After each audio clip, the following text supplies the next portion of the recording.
You know this is so because when something got into your mind, you know how you acted. You somehow went and made it happen. When you thought you wanted to be with someone, you made it happen. When you thought you wanted something, you made it happen. At least when you had the choice to make, you had the liberty to make those choices, you were educated enough about the ways of the world. But today, children don't have the time to learn about how things work, but that doesn't stop them from wanting things. See, by the time you had an affair, when you were younger, you'd been in a family, you'd listened to your father, you'd listened to your mother, you'd gotten advice from your uncle. Perhaps, you were 18, 19, 20 at least, 20 years of life experience you had. But now, 6. What do they know about a relationship? What do they know about friends? Can all friends be trusted?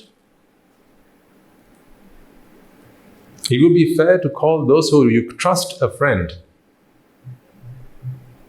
But what happens today is you call them a friend and then you trust them.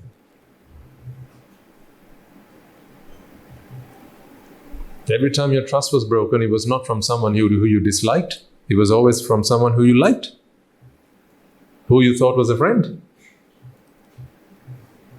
But they don't teach that in schools. They don't teach that in schools because that is supposed to be taught at home. But what if parents don't have the time?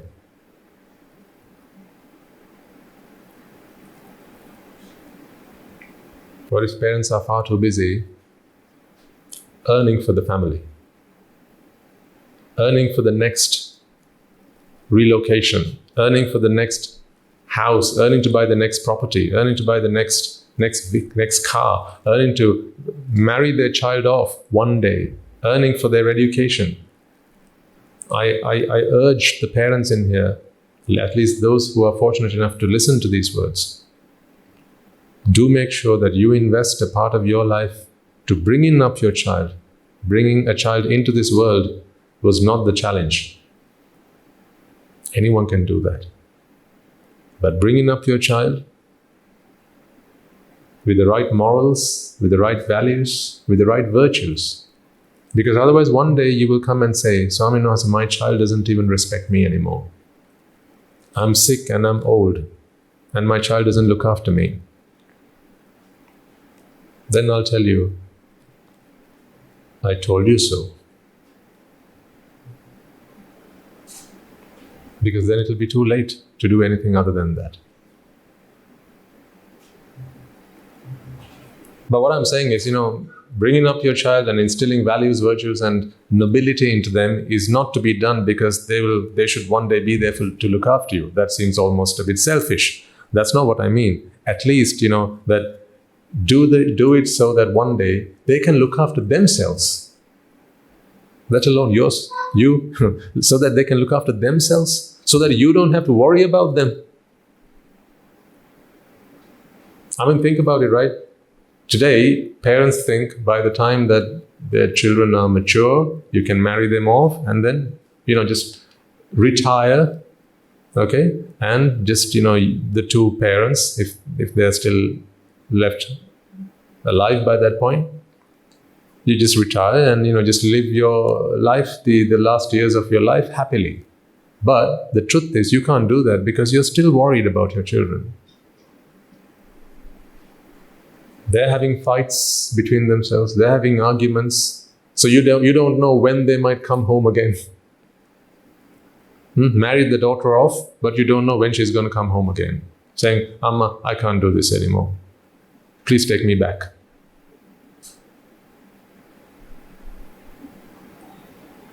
Don't nod. Just give me a virtual nod.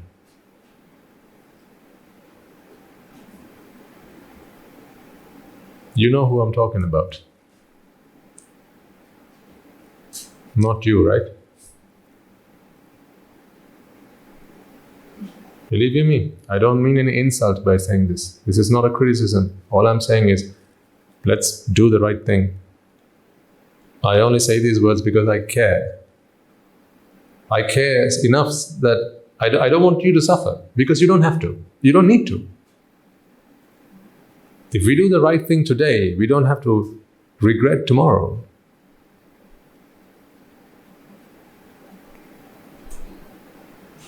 You know, people spend a fortune on a wedding.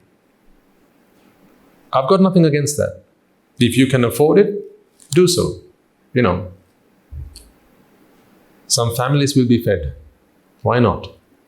The people who work there, you know, they'll get a nice bonus at the end of the year. Why not? You work hard and feed them. That's fine. That's not what I've got anything against. But what I'm saying is, people who spend so much of their lives so that they can put up a nice party, a nice wedding, and show it off to the rest of the world. You know, what an embarrassment will it be if 2 weeks later they have to split up, and then they come home, and then now you have to take them back. Now what are you going to say to your next door neighbor?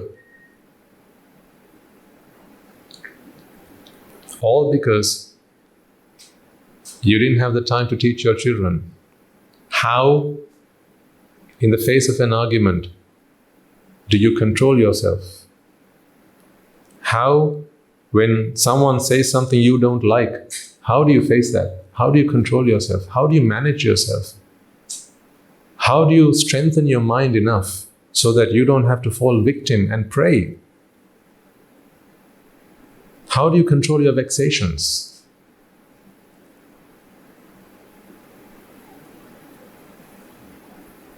How do you not be disappointed? How do you not be frustrated? Do you know the number of times people have split up because they couldn't decide whether the toilet seat had to be up or down? It's in the papers. They couldn't agree. That was enough to split the family.